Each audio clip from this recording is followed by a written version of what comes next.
네, 오늘 우리 함께 읽을 말씀 사사기 13장 1절부터 5절 말씀만 읽도록 하겠습니다.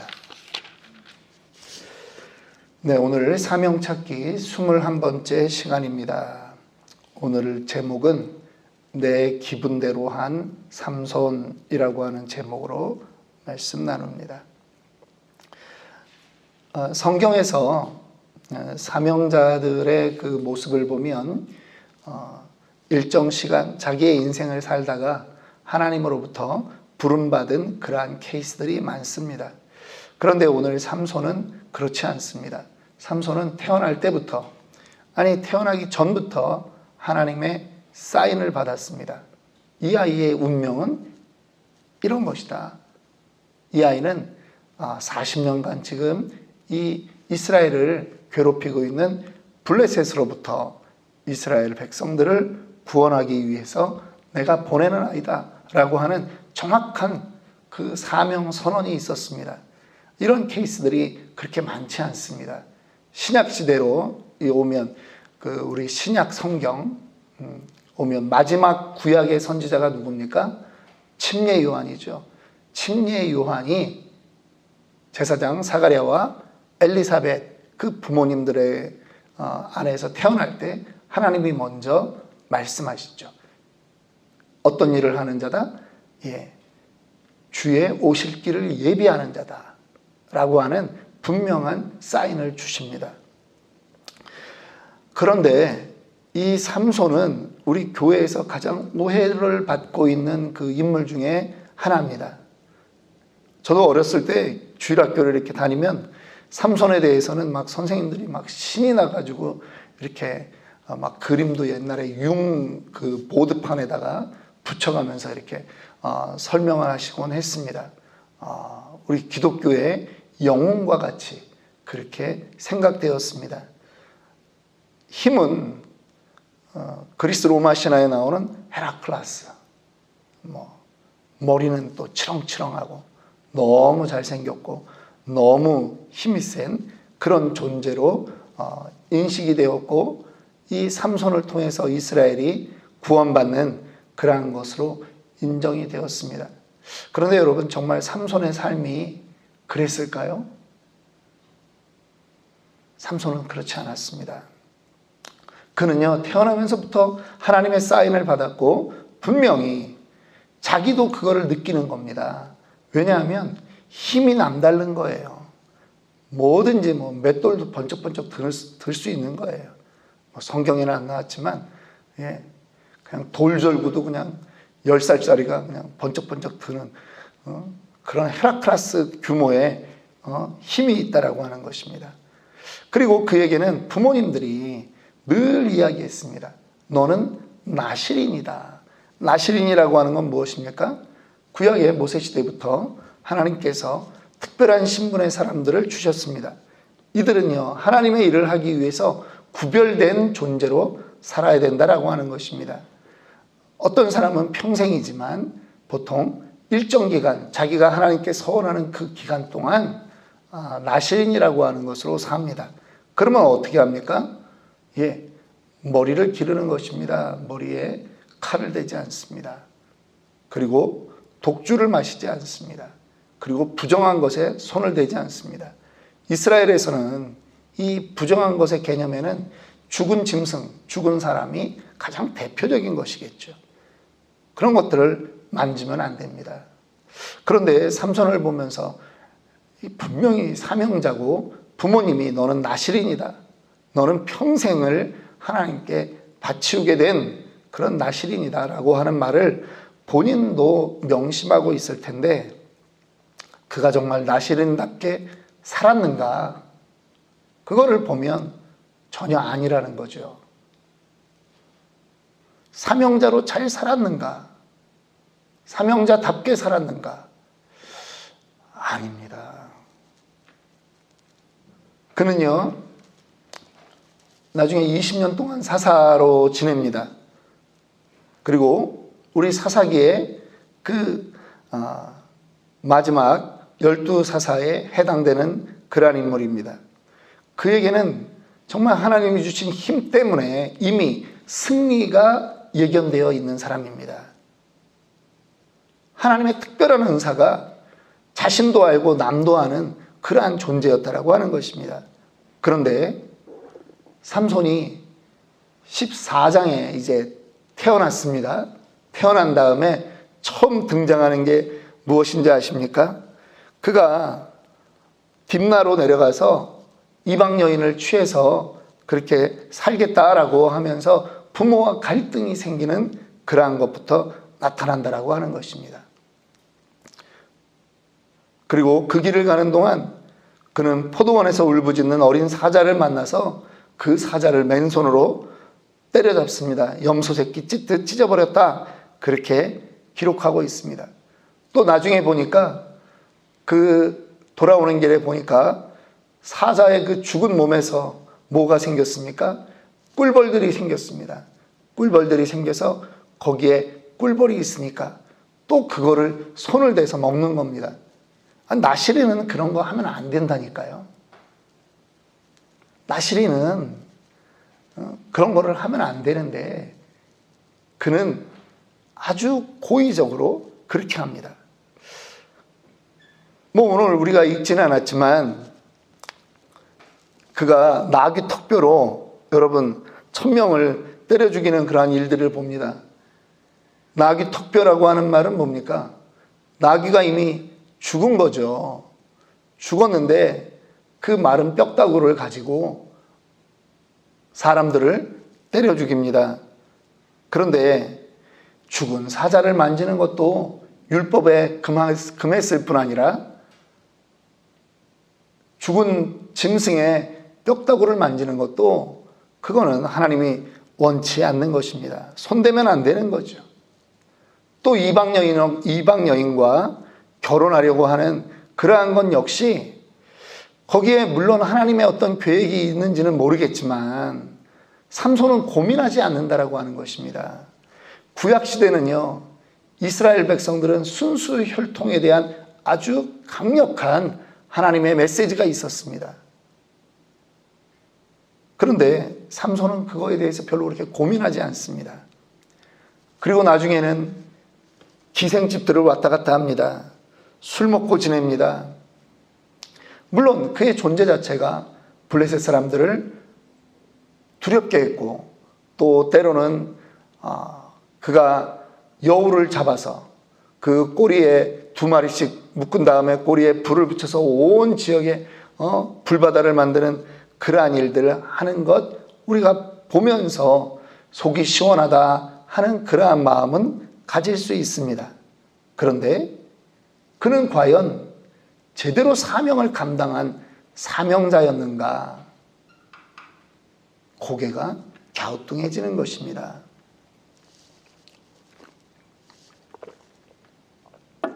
우리는 여기서 이런 질문을 하게 되는 것이죠. 목적이 정당하면 수단은 상관없는가? 우리 한국말로 해서 뭐로 가도 서울만 가면 되는가?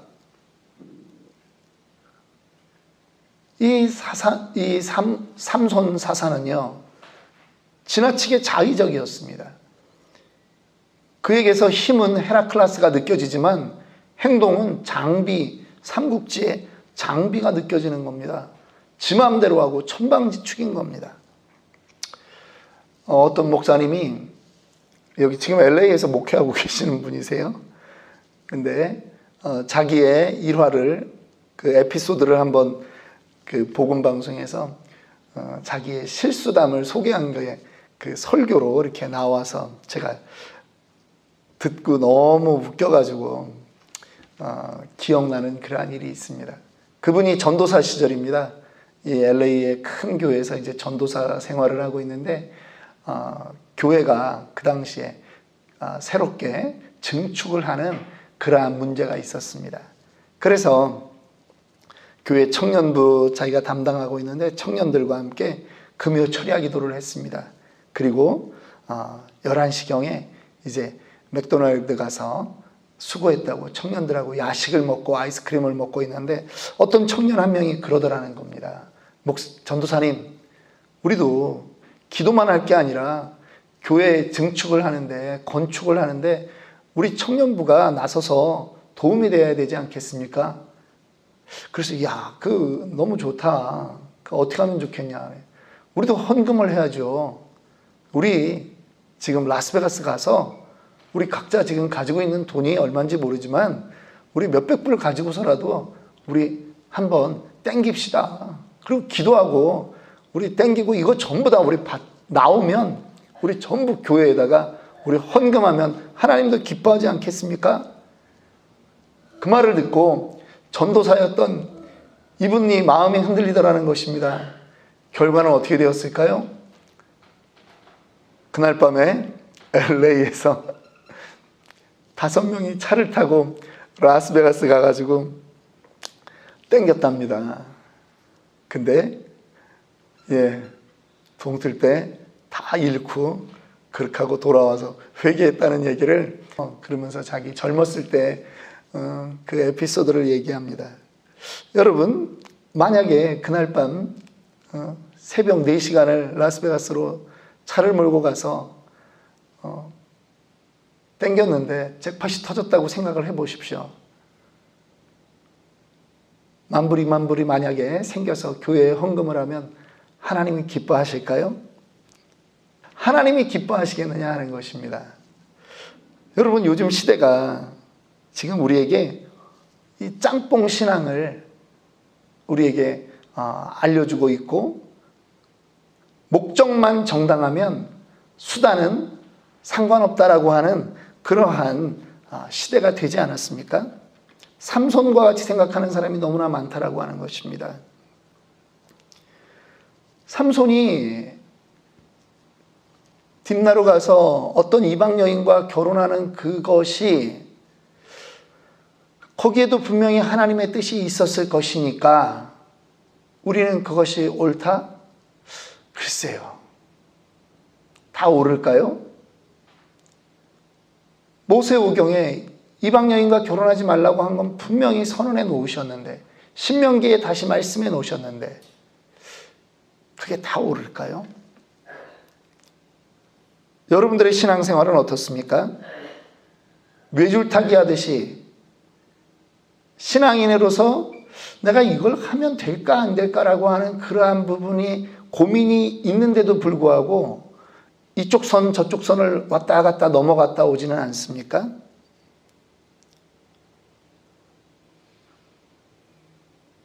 내 마음에 드는 대로 내가 이렇게 결정하고, 또 어쩔 때는 말씀대로 살아보겠다라고 생각해서 말씀대로 또 행동하고, 예를 들면 나는 내 시간을 이렇게 써야지 하고 생각을 해서 이렇게 써도 하나님 기뻐하실 거야, 하나님 허락하실 거야, 자기의 시간의 주인이 자기인 것처럼 착각하고 그렇게 삽니다. 수입이 있습니다. 헌금 이 정도 하면 되겠지라고 생각하고 나머지는 또 내 맘대로 씁니다. 헌금할 만큼만 하나님이 은혜 주신 것입니까? 나머지는 다 내 맘대로 해도 됩니까? 겉에 보이는 행동은 신앙의 행동이 분명한데 마음에서 나오는 거는 내 맘대로라고 하는 거죠. 절대적인 신앙이 있어서 그 기준대로 움직여야 되는데 상대적인 신앙으로 변질된 것은 없습니까? 우리 이런 말이 있습니다. 남자 청년 신앙은 직장 들어가 봐야 알고 여자 청년 신앙은 시집갈 때 돼봐야 안다라는 말이 있습니다. 직장에 취직을 해놓고 나니까 청년 때는 주여 내가 주님만 바라보고 가겠습니다라고 했다가 직장 가서 직장 상사가 힘들게 하니까 술도 마셔야 되고, 누구 줄 서야 되고, 뭐 미국에선 그런 일이 없겠지만 한국에선 아직도 뭔가 선물도 해야 되고 그런 걸 합니다. 믿음보다는 직장 생활이 우선이라는 그러한 생각으로 바뀝니다. 내가 이 직장에서 잘리면 헌금도 못하고, 내가 이 직장에서 잘리면 하나님께도 영광이 안 된다라고 스스로 그렇게 생각하고 그곳에 그 현실에 믿음은 온데간데 없고 거기에 적응하려고 하는 것입니다. 여자 청년들도 그렇습니다. 청년 때는 믿음 좋은 남자면 된다라고 하다가 어느 날 결혼하는데 상대방이 믿지 않는 사람을 데려오는 겁니다. 그리고 이야기하는데 결혼해서 믿으면 되죠. 믿게 하면 되죠. 마치 믿음이 자기가 하면 누구든지 구원받을 수 있는 것처럼 그렇게 생각을 하곤 합니다. 그러니까 내면을 따라가 보면 결혼할 때 그 여인의 기준은 내 남편이 어떤 직장을 다니느냐, 내 남편이 어떻게 생겼느냐라고 하는 것이 그의 기준이었다라고 하는 것입니다. 이것을 오늘날로 말하면 혼합주의라고 하는 것입니다. 혼합주의입니다. 순수하게 복음의 원칙에 서서 결정하지 않는다라고 하는 거죠. 삼손은 원래 어떻게 써야 됩니까? 나실인으로 하나님께 부름받았어요. 사명이 명확한 거예요. 태어나기 전부터. 아니, 자기는 혹시 몰랐다고 하더라도 부모님이 옆에서 계속 가르쳐주고 부모님이 이러면 안 된다. 너는 나실인이다. 계속 말씀해 주셨거든요. 그런데 삼손은 그거를 따르지 않은 거죠. 힘도 남들과 10배, 20배 이상 다릅니다. 하나님이 주신 것이 분명하죠. 그런데 그 힘을 그렇게 쓰지 않는 것입니다. 블레셋 사람들을 힘들게 한 것은 맞아요. 그런데 거기에 자기의 기분도 함께 상승 곡선을 그리는 것입니다. 사명을 온전히 이루는 자가 아니라는 것입니다. 결국 삼손의 마지막 인생은 어떻게 됩니까? 고백해서는 안 되는, 알려주면 안 되는 그 자기 힘의 비밀을 다 알려주는 거죠. 내 힘의 비밀은 머리카락에 있다라고 하는 것을. 그리고 결국은 블레셋 사람들에게 붙들려서 눈이 뽑혀 그 사람들의 놀이객감이 되는 것 아닙니까? 사명자가 사명을 제대로 지키지 못할 때 그는 수치의 인물들이 되는 것입니다. 마지막 그를 기억하는 장면들은 그가 그곳에서 하나님께 마지막으로 간구합니다. 하나님, 나에게 마지막으로 힘을 주옵소서. 하나님께서 그에게 힘을 주셔서 기둥을 무너뜨리면서 그 연회장에 와 있는 많은 사람들을 함께 죽게 됩니다. 살아있을 때 죽인 사람보다 죽을 때 죽인 사람이 더 많았다라고 말합니다. 잘한 것입니까? 좀 아쉽지 않습니까? 이렇게 인생을 끝내야 되는 건가요? 삼손이 만약에 오늘날 살다가 죽었다면 그의 묘비명에 뭐라고 써야 됩니까? 살았을 때보다 더 많은 사람을 죽을 때 함께 죽인 사람, 사명자? 그렇게 쓰면 됩니까? 혹시 죽을 때 돼서야 정신 차린 사명자? 이렇게 써야 됩니까? 여러분들의 그 인생의 마지막에는 어떤 평가를 받기를 원하십니까? 저는 여러분들에게 오늘 도전하기 원합니다. 내 안에 나의 자의적인 것들을 좀 내려놓읍시다. 기준이 말씀이 되어야 됩니다. 편의주의적인 신앙을 버리고 혼합주의적인 신앙을 버리고 외줄타기 하듯 하는 신앙을 버려야 합니다. 뭐로 가도 서울만 가면 된다가 아니라는 거죠. 우리는 목적이 정확하면 방법도 정확해야 되는 것입니다. 신앙인은, 사명인은 그러면 안 되는 것입니다. 핍박이 있을 수 있지만 그거를 감내해야 됩니다. 그럴 때 하나님이 기뻐하십니다. 신약 성도들은 그렇게 살았습니다. 서두에서도 예를 들어 드렸듯이 똑같이 하나님께 태어나면서부터 사명을 받고 태어난 사람이 있습니다. 침례 요한입니다. 삼손의 실패가 침례 요한에게서는 보이지 않는다라고 하는 것이죠. 예수님보다 6개월 먼저 태어났습니다. 그런데 이 침례 요한은 목이 잘려 죽는 순간까지 그는 헛된 길을 가지 않았다라고 하는 것입니다. 신약 시대 믿음의 성도들이 그렇게 살았습니다. 예수가 그리스도라고 하는 것을 늘 전파하다가 그들이 붙들려서 순교했습니다. 저는 오늘 이 아침에 여러분들에게 그런 도전하기 원합니다.